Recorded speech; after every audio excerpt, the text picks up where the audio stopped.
Cherish all the time you spend, you tuned into. It's time again. Cherish all the time you spend, you tuned into. It's the number one podcast. The topics of discussion when we broadcast. So all them artificial man jokes, we do it natural from the concrete to a public standpoint. Real, wherever you're from, life is coexisting, but to know the real, you just gotta listen. Wherever you're from, life is coexisting, but to know the real. What's up, everybody, and welcome to the 52 Scott Podcast. I'm your host, K Money, and in the building with me, my co-host Slash, Freddie G, and Comedian 96. Collectively, we are the Mind of Men. You can find us on X, formerly known as Twitter, at 52 Scott Podcast, Instagram and Facebook, the 52 Scott Podcast, and if you're on YouTube, don't forget to like and or subscribe. Welcome, fellas, to another True Tuesday episode. Man, today, before I get started, man, I wanted to ask you guys your personal opinion on how old do you think a child should be before they're allowed to be either left alone or just having some independence to when their parents are away. Oh, okay. When I was young, I was 8. And when you say you were 8, where were you? You were what? Just being left at home alone, or what? I was left at home. My mom went to work. I would take care of my sister. My sister was 4 years younger than me, so I was 4. She was 8, and we would be home alone. 9, 5, 4, 8, 9, 5, all the way up. So, were you able to leave the house at that age? No. Okay. Here's the thing, which I think is more dangerous. We had burglar bars on the windows and on the front door. We didn't have the key to the burglar bars. Oh, so y'all were locked in. We were locked in. Yeah, that now. But if it was a fire, think about it, I'm 8 years old. So anything that lights up. But I was just not. I wasn't crazy enough to do it because I was like, I can't get out if something goes bad, right? So I never did it. Even at 8, I knew better. I said, if I do burn this thing down, we can't get out. So I can't do that. But if I was an irresponsible child at 8, it could have went the other way. Now, I know for a fact we was staying at home, and don't get me wrong, my brother was older, than I, and my mom would leave us at home, while she go to work during the summertime, and he had to have been 10, and I probably 9, 8.5 or something like that, and we would be at home alone for 8 hours. You know what I'm saying? From in the morning when mom go to work till she get off back. 5:30, 6 o'clock in the evening. Same thing. And she had specific rules for us. Don't touch shit. Nah, it wasn't. Here's what it was. Don't open my door. Okay. For nobody. Right. Period. Right. You know what I'm saying? That was her thing. But that was her way of telling us that was our only security. Staying in that damn house and not opening that door. And how old were you? And your brother, if you can recall? He was 10. I was either 8 or 9. Okay. And how about you, Freddie G? I think is if I had to put an age to it, I would say maybe 8, 9, 10. If I had to put an age to it, but also a parent has to base it on the maturity level. I agree. Of the child, right? Yeah. And if you're basing it on the maturity level of the child, then, I mean, your child. And that's what I was going to say right there. The most important thing that you said is a parent, would have to base it on the maturity level of their child, and who knows their children better than the parents. Yep, that's true. So what sparked me to ask that question, man, a mother in Georgia was arrested because her 10-year-old son was found walking alone. And when I saw this story, man, I just thought about, when I was young and I was like Flash, I had an older brother. But even, when my brother wasn't around, it was things that I was still able to do by myself. And I think my mother felt secure enough to allow us to do these things without feeling any harm was going to be brought to us. Now, I know this is a different day and age, and times are certainly different. But for this mother to be arrested, I just feel was totally one out of line, and I thought it was extremely harsh. The video, when they showed the arrest, the police really didn't give her a legitimate explanation on why she was being arrested. in the beginning of the video. I thought that was the problem. You know, a lot of times when police, and I'm not going to say all police, but a lot of times when, you know, police approach us with a certain situation, they're very aggressive. Yeah. And most folks can be put on the defensive when you're coming at them a certain way because, you know, respect goes both ways. Right. So I feel like if a policeman is doing his job, there's a way to do it in a respectful manner, especially if there is no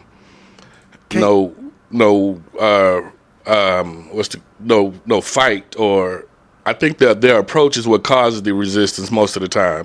Yeah. I feel like if they approach in a more calmly manner, then a lot of the resistance probably wouldn't happen. So this mother was arrested. So in trying to understand why she was being arrested, you know, she was also resisting in a sense, which didn't help the situation at hand. That's probably now, to be told that you're being arrested for allowing your son, because your son was found walking alone, I don't know how I would have reacted, you know, if had I been in that same situation. Man, we get stopped. You know, we get stopped for the most stupidest thing, man. You know, I didn't got stopped just walking outside. The story sounds incomplete because you said she got arrested. Other than the resisting arrest, before that, your son was just walking. Was he going to the store? Was he going to get some firecrackers? What was he doing? Just because it's 10 o'clock, was it? Or what time of day? That's the key factor. What time of day was it? It wasn't late. Yeah, I mean, it was saying midday, but that sound like cops just. Comedian 96. When you say we get stopped for the most stupidest thing, blacks. I'm sorry, blacks. But this child was white. Yeah, I know this child was white, right? But I'm just saying we've been in a situation where we got stopped for the most stupidest things. You know, so we know how it feels when you get stopped for the most stupidest things, and this is one of them because it's daylight. I can see if it's 1 a.m. or if he was going to do something destructive. It sounds like this lady being picked with. Is it a small town? Maybe they picking at her. That would be because if it's broad daylight, the little boy's 10, he ain't doing nothing, and you gonna come pick up the mom because the little boy's out. Sounds like it's a small town, and that cop is just picking with this lady. I'm not sure how small the town was, but small or large, I still think, you know. Yeah. I would be shocked and surprised if I was being arrested, you know, or told that I'm being arrested because my child is out walking. You know, that doesn't justify. That's not enough to me. Right. And Brittany Patterson, which is the mother that was arrested, felt the same way. You know, she couldn't understand why, you know, she was being arrested for, you know, the charge that they were accusing her of. Mm-hmm. So go ahead, Freddie G. No, I was just going to say how this just drew national attention, and I can see why. So here's something that has to be broken down, right? So first of all, the child was walking to wherever he was going. Correct. Assuming a store or something, maybe. Right? It varies from state to state how old you have a child has to be for you to leave a child alone.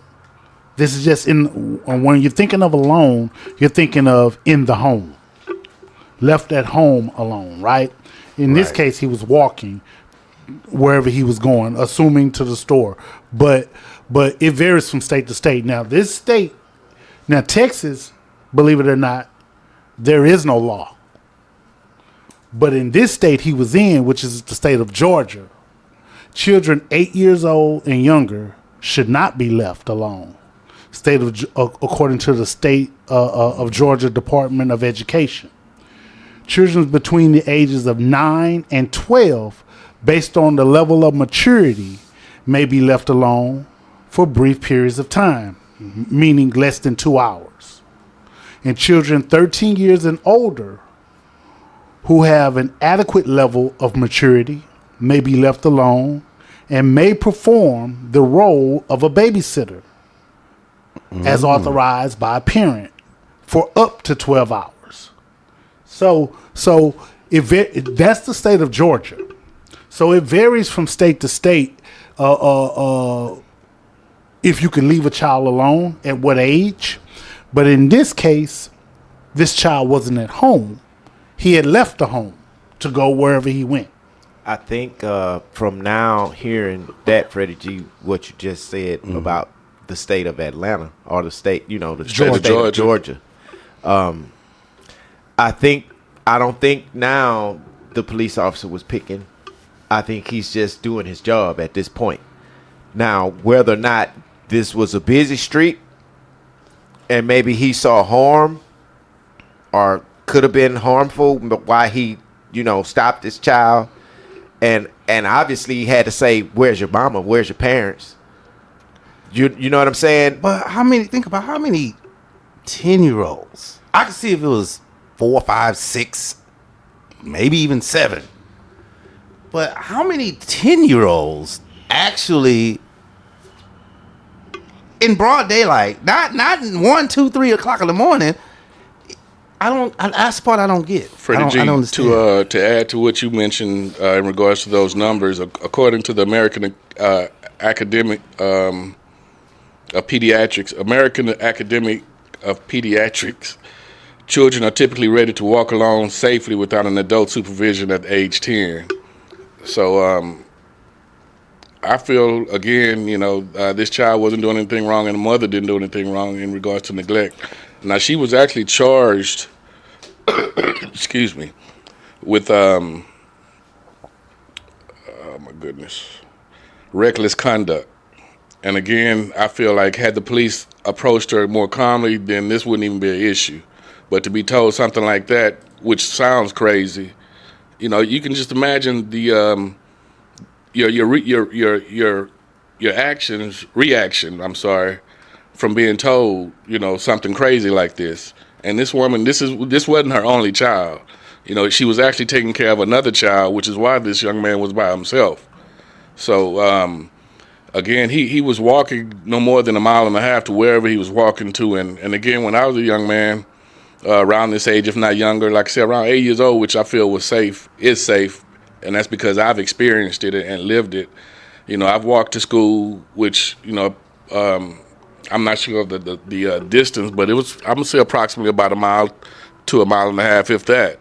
To and from school every day for a couple of years when I was in elementary, and nothing happened. So I understand. I think Comedian 96, you mentioned whether it was a large or a small town, which may have factored in and made a difference, and I really don't understand why that would have factored in. Because I've lived in a small town, man. When I say everybody knows, exactly, everybody knows everybody. So it could be possible that that particular cop just hated that lady. I can't stand that lady. Boy, I'm gonna get her because the story just. You stop a 10-year-old boy, you go pick up the parent because the 10-year-old boy was out walking.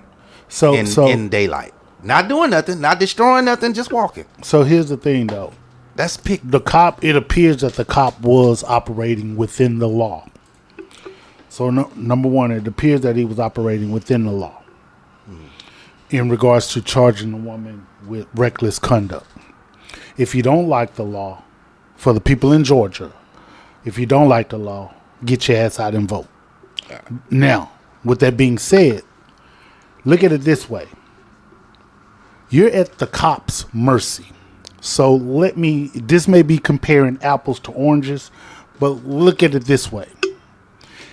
The little light bulb on your license plates on your car and that little light bulb that's in the back. Mm-hmm. Now, if that light bulb is out, then the cop can pull you over and cite you a ticket. Yeah. Facts. Now think about all of the cars on the road, right? How many of those light bulbs are out? Now the cop that gets behind you, you're at his mercy or her mercy of whether or not they feel like enforcing, keyword enforcing, that law. Sometimes that cop may enforce that law, and sometimes he or she may not. So in this case, dealing with this child, it seems as if the cop was operating within the law of the recklessness, right? Yes. Charged with recklessness. He or she was operating within the law. It just so happened that they just chose to enforce it that day. They just chose to enforce it that day. it's saying that the crime was actually that she didn't know where her child was, and that he actually left the house without her knowledge. That's So here's the thing, then. Here's a good argument. You heard me mention earlier where I read in the state of Georgia that you could be at least 9 years old. right. Alone. At home. Now, if I'm taking my child, which was the daughter, what, she was taking her to the doctor or something, Yeah, K-Money? the daughter was being taken somewhere where they were taking care of some personal business. Okay, so the mom had to take the daughter somewhere. The child was old enough, according to Georgia law, to be at home. So the mom was operating well within her rights or well within the law to be able to leave a child alone at that age based on his maturity level, according to the Georgia law. Based on his maturity level. So she felt that he was mature enough to be at home alone, and I'm assuming that wasn't the first time she left mom alone. Now, what he does after she leaves the home, then she wouldn't know, because hey, where's your child at? Oh, he's at home. Right. Yeah, that makes sense. But see, that's the thing, Freddie G. When the police came to arrest her, they just pretty much came and said, "Put your hands behind your back."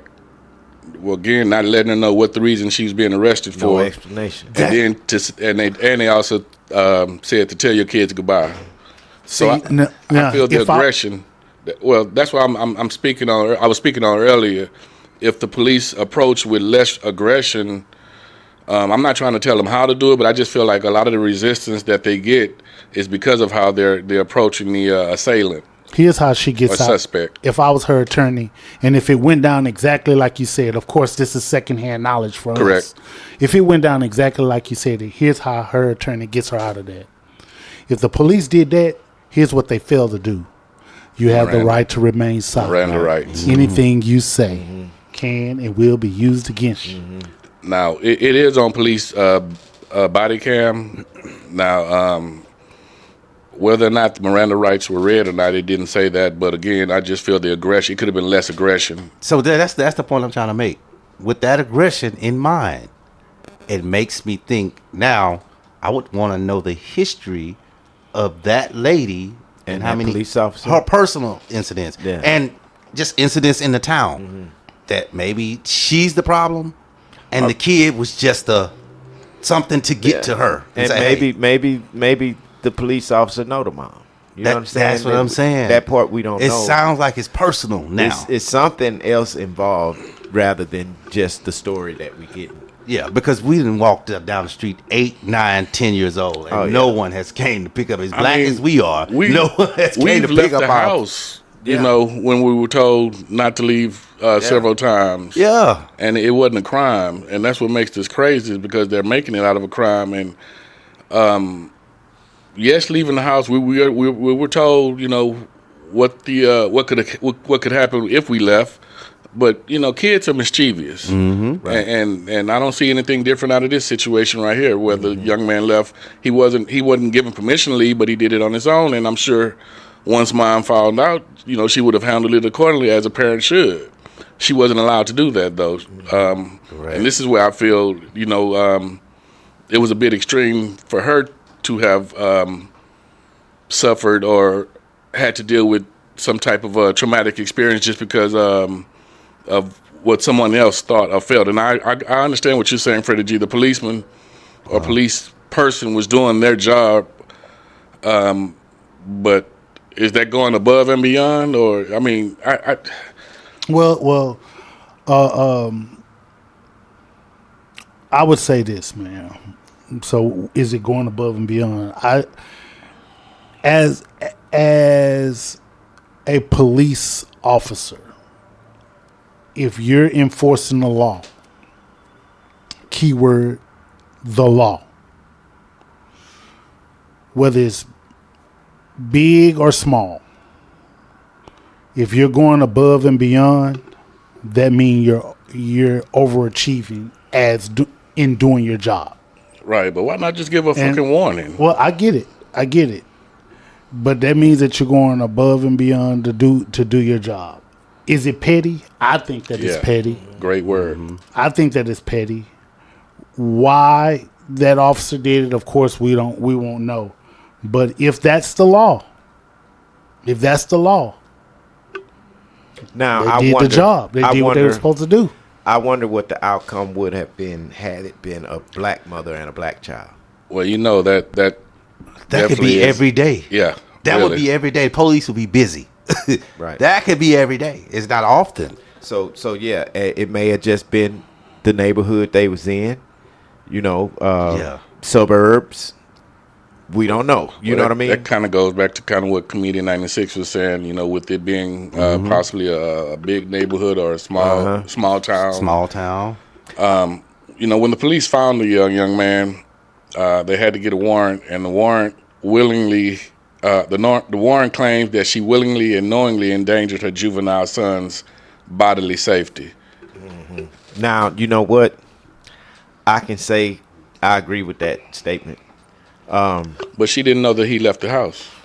Now, willingly and knowingly, that debunks that if she didn't know he left. Right. But bodily safety, were there any sidewalks on the road that they picked him up on? Yeah, where was So he? if he was walking in the streets. What was the traffic like? Now safety plays a part. If he was walking in the street, if he was from a small town, and there were no sidewalks. But again, if she had no knowledge, how could they prove that she willingly and knowingly knew this, that he had left? You understand what I'm saying? So I agree with what you mentioned earlier in regards to how she should fight it if you were her lawyer, Freddie G. You know, you about to say something, Slash? No. It just sounds a little fishy, you know, to me. I agree with him doing the law. And like I say, it depends on the traffic in the area where it was, because maybe the officer saw something that could have been harmful to that child, which is probably why he pulled over and stopped or something. You know, we don't know all of it. Right. I think he did his job the way he should, but I think they may be coming down too heavy on the parent, you know, especially if she didn't know. And maybe this is just a slap on the wrist for her. Well, Georgia's Division of Family and Children's Services proposed a safety plan to where Patterson declined the sign, but this included installing a GPS tracker app on the son's phone. I really don't understand why she refused to sign it, because I don't see anything wrong with that. You know, that's just an added safety measure in my opinion. You know, especially if they were going to drop the charges. But you know, I guess just to make this issue a bigger, more than what it is, and probably try to get some attention, I'm thinking is why she probably chooses not to sign it. I don't know, but in my opinion, man, I don't feel like she did anything wrong. I myself probably would have done something similar, if not the same thing. You know, having more than one child, you don't always want to tag all the kids along with you when you got business to take care of. So I totally understand leaving. You know, if you feel that they're old enough and capable enough of staying at home, you know, of leaving, you know, them at the house. Y'all get back with us later on and let us know how y'all feel. Peace out. This concludes another True Tuesday episode, and be sure you tune in tomorrow for another episode of Women Wednesday with Freddie G. Don't forget to follow us on X, formerly known as Twitter, at 52 Sky Podcast, Instagram and Facebook, the 52 Sky Podcast, and if you're on YouTube, don't forget to like and or subscribe. And to all my 52 Sky faithfuls, it may be new to you, but if you heard it here, then you know it's true.